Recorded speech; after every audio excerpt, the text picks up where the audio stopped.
بسم اللہ الرحمن الرحیم قال اللہ تعالی فی القرآن الکریم لن ینال اللہ لحومها ولا دماؤها ولکن ینالہ التقوی منکم صدق اللہ العظیم۔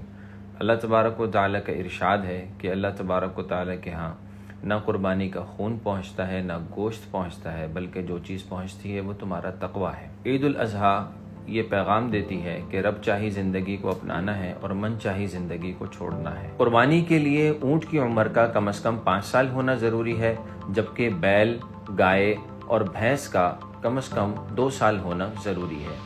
اسی طرح بھیڑ، بکرا، دمبا، ان کی عمر کا کم از کم 1 سال ہونا ضروری ہے۔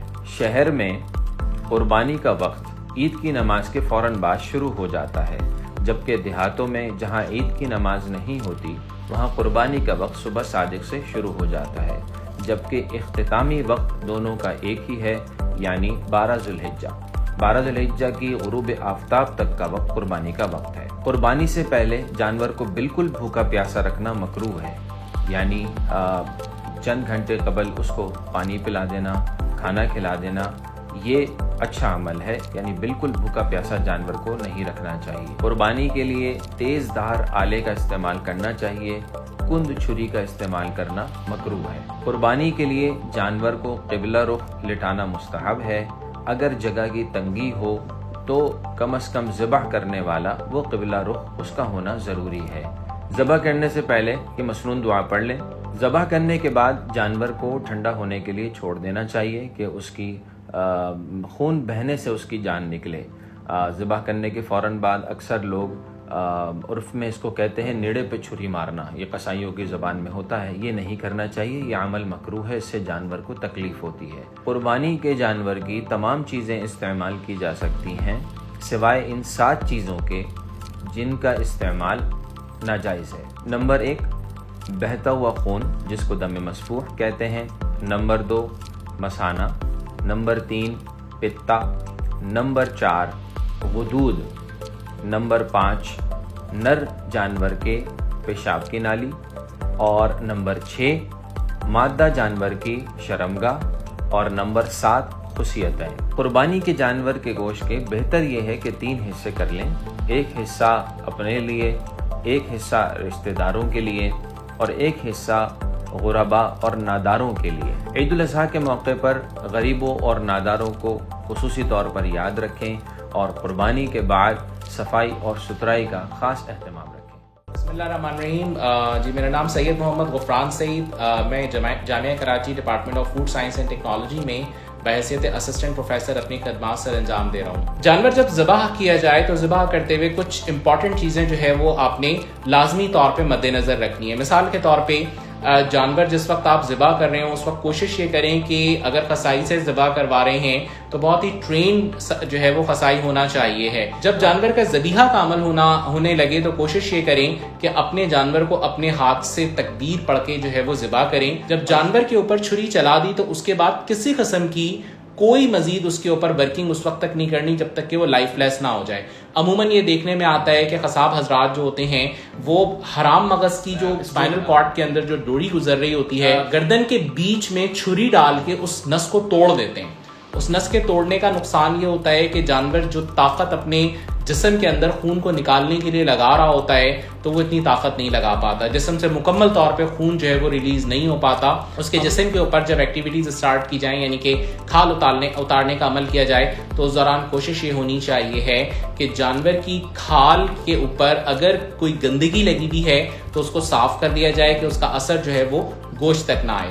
اور جب گوشت 4 پیس کر کے نکال لیے جائیں تو اس دوران بڑی ایک امپورٹنٹ چیز یہ ہے کہ اس جانور کے گوشت کو بس اسی وقت دھو لیا جائے جو اس کے بیرونی سطح کے اوپر گوشت کے جو خون لگا ہوا ہے یا اگر ایسی کوئی گندگی لگی ہوئی ہے تو اس کو دھونے کے بعد اس گوشت کو تھوڑی دیر کے لیے چھوڑ دیا جائے۔ گوشت کی مینجمنٹ کے حوالے سے جو ایک طریقہ کار شریعت میں بتایا گیا ہے کہ اس کو 3 حصوں میں تقسیم کرنا چاہیے۔ ایک حصہ آپ اپنے لیے استعمال کے لیے رکھ لیں، ایک رشتہ داروں کے لیے، اور ایک قربا اور مساکین کے اندر آپ ڈسٹریبیوٹ کریں۔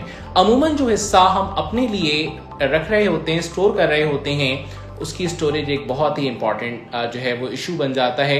ریزن یہ ہوتی ہے کہ گوشت کو عموماً یہ کیا جاتا ہے کہ اس کی بوٹی بنانے کے بعد جو ہے وہ ایک بڑے سے پیکٹ کے اندر ڈال کے اور فریزر کے اندر رکھ دیا جاتا ہے.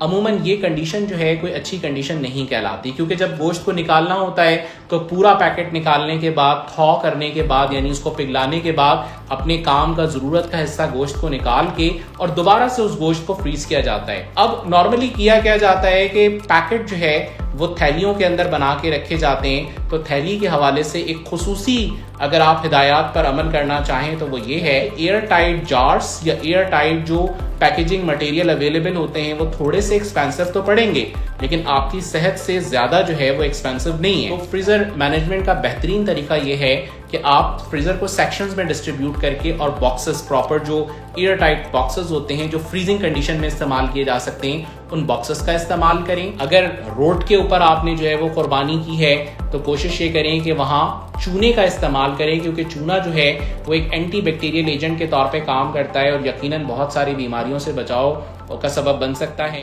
بسم اللہ الرحمن الرحیم. السلام علیکم. میں آغا فخر حسین اپنی دل کی گہرائیوں سے سندھ فوڈ اتھارٹی کی طرف سے آپ سب کو دلی عید مبارک پیش کرتا ہوں. ہر سال کی طرح اس سال بھی تمام مسلمان پاکستانی اور دنیا بھر میں بسنے والے تمام مسلمان عید الاضحیٰ انتہائی عقیدت اور احترام کے ساتھ منا رہے ہیں.